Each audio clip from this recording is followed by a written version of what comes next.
Hey everyone, I'm back, and today we're going to be talking about The Expendables 2. And this movie came out in 2012, and it has all the same cast as the first movie. And the first movie, I barely remember it at all.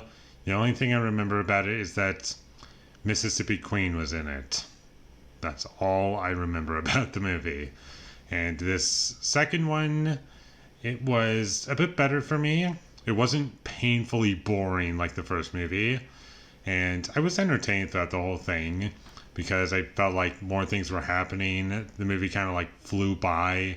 It wasn't terribly shot in every scene, and the action, you can kind of somewhat make out what's going on, even if there are quite a few cuts. There were moments in this movie where I did find the comedy in the film to be kind of funny, and overall it wasn't boring, like I've said already. Where this movie kind of fails for me is like my emotional connection to like any of the characters or the story, because there just isn't really much you can do.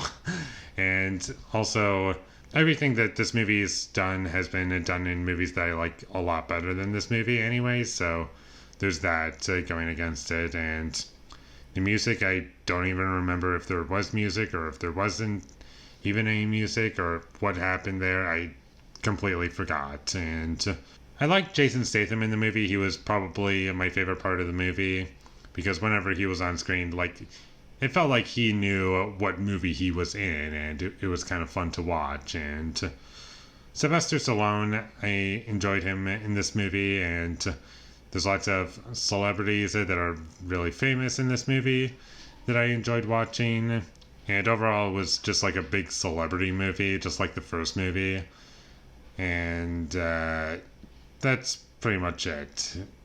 And there are some references to movies that all these actors have been in. And the villain in the movie was the only thing that was kind of dull and boring. And it's just a mustache twirling villain who just wants money. And that's literally all his character is. He wants money, and he's cold-blooded, and that's all his character is. And Sylvester Stallone, they kind of poke fun at his character for having nothing but skulls on everything. And there's a point in the movie where a character asks, "Do you have anything that doesn't have a skull on it?" And he's like, "Now that you mention it, no."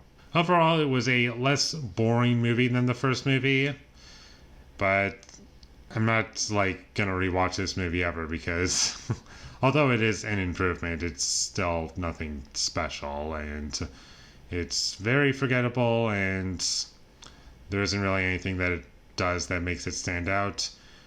Nothing terrible, nothing great. I wouldn't necessarily say bland, because that gives off the implication that it was really boring, but can't really say it's all that memorable either. Like, I was entertained for most of it, and compared to the first movie, it flew by, even though it has basically the same runtime. It flies by in comparison to the second movie. Sorry. It flies by in comparison to the first movie. I'll say that much. And that's about all I have to say about The Expendables 2. It was an improvement, but nothing memorable or great, sadly, so unfortunately, I can't really recommend that you check this one out either, like the first movie. But this is the best one, so maybe if I watch the first movie, and if that's better than this, then maybe that will be the one to watch. But I'm not expecting anything great from the third movie, so we'll see what happens. But anyways, back to the second movie. There isn't really much to it, and it's just an action movie that you watch, you're entertained, and then you leave, and then you forget about it. So that was the impression that I got from it. That's pretty much what I took away from this movie. So with all that being said, I'm going to give The Expendables 2 a 5 out of 10.